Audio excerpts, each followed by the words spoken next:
خدا کا بندہ۔ بجلی کے بلب کا کنیکشن ایک پاور ہاؤس سے جڑنا کوئی عام قسم کا واقعہ نہیں، یہ ایک غیر روشن چیز کا ایسی چیز سے جڑنا ہے جو دوسری چیزوں کو روشن کرنے کی غیر معمولی طاقت رکھتی ہے۔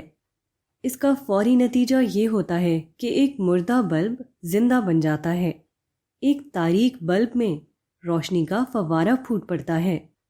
ایسا ہی کچھ معاملہ بندے اور خدا کے تعلق کا بھی ہے۔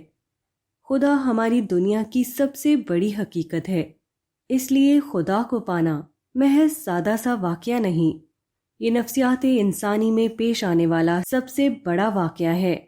یہ ایک بھونچال ہے جس سے آدمی کا پورا وجود ہل جاتا ہے، یہ سیلاب ہے جس سے آدمی کی پوری شخصیت نہا اٹھتی ہے۔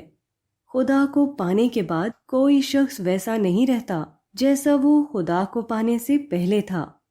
خدا کا مومن وہ ہے جو اس کے بعد ایک نیا انسان بن جائے۔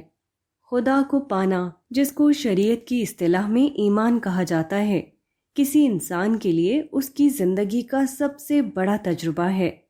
خدا پر ایمان یہ ہے کہ ایمان آدمی کو اس طرح ملے کہ وہی اس کی زندگی بن جائے، وہ ایسی روشنی ہو جس سے اس کا پورا وجود چمک اٹھے، وہ ایسا رنگ ہو جس سے اس کے سارے معاملات رنگے ہوئے نظر آئیں۔ ایمان خدا کی موجودگی کو پا لینے کا دوسرا نام ہے۔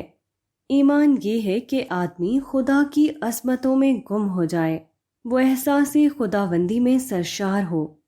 ایمان آدمی کے جذبات کا حمد خداوندی میں ڈھل جانا ہے، یہ دنیا میں رہتے ہوئے خدا تک پہنچ جانا ہے۔ ایمان ایک زلزلہ ہے جو خدا کی معرفت سے آدمی کے اندر پیدا ہوتا ہے۔ ایمان ایک سیلاب ہے جو خدا کے فیضان کو پا کر آدمی کے سینے میں بہنے لگتا ہے۔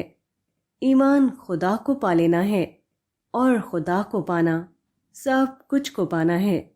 پھر کیا چیز ہے جو خدا کو پانے کے بعد آدمی کو نہ ملے